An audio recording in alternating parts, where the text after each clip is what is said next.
Voici l'histoire de 4 compagnons. Nous sommes 3 garçons et une fille, âgés de 19 ou 20 ans. Simon-Pierre est dans une école d'ingénieur en informatique pour la santé à Castres. Jules étudie le commerce à l'école Kedge à Marseille. Bertille, elle, effectue un BTS dans le commerce international. Et Marin a intégré l'école d'architecture de Marseille. Notre parcours scout a été marqué par différents projets extraordinaires. Lors de l'été 2015, nous participions au Jamboree Pionnier à Strasbourg. Il rassemblait plus de 18 000 scouts. L'année d'avant, nous avons eu la chance de participer au Tour du Mont Blanc, un camp itinérant en autonomie et en jumelage avec d'autres scouts marseillais. Au cours de ces belles années, nous avons eu aussi le privilège de construire un bateau. En effet, le Multimono est un dériveur de 7,50 m qui est livré en kit et dont nous avons pu assurer le financement et l'assemblage avec l'aide de toute la troupe des scouts marins de Marseille. Notre projet s'inscrit bien évidemment dans la dynamique qui nous anime depuis nos débuts dans le scoutisme. L'opération Mato Grosso est fondée par le Padre Hugo en Amérique du Sud, d'où son nom, il y a 50 ans. Leur but est de combattre l'extrême pauvreté en recréant du travail, sculpture, agriculture, en réinsérant des personnes handicapées dans la société et en enseignant le métier manuel.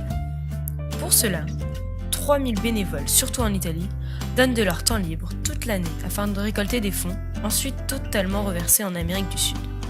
Ces fonds sont récoltés grâce à divers chantiers effectués le week-end et lors de leurs vacances afin de faire travailler et de pouvoir rémunérer les plus démunis. Afin de mieux nous préparer à notre projet de cet été, nous sommes partis en Italie rencontrer les bénévoles qui permettent de faire fonctionner l'opération. Nous avons travaillé avec eux sans relâche durant toute une semaine. Nous avons enchaîné déménagement, peinture et toutes sortes d'autres services. Ce fut une expérience extraordinaire qui nous a émerveillés et confortés dans l'idée du projet. Une fois au Pérou, nous passerons 3 semaines avec l'association à San Luis dans la Cordillère Blanche et une semaine de découverte du pays. Dans un premier temps, notre mission consistera à mener du matériel spécifique à la sculpture pour leur permettre de bonnes conditions de travail.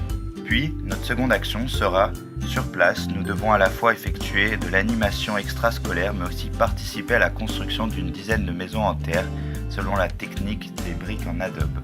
Enfin, avant de quitter l'association, nous irons dans un autre centre situé sur un plateau à 4000 mètres d'altitude pour aider dans les champs de quinoa. Marin nous a beaucoup parlé de cette association qu'il a rencontrée en Amérique du Sud il y a 4 ans. Ce fut un coup de cœur et nous avons tous eu envie de vivre cette expérience.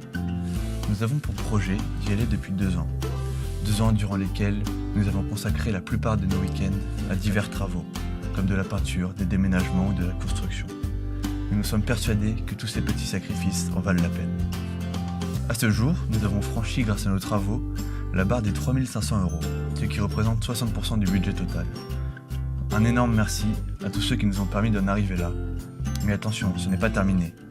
Une cagnotte participative est dispo dès aujourd'hui.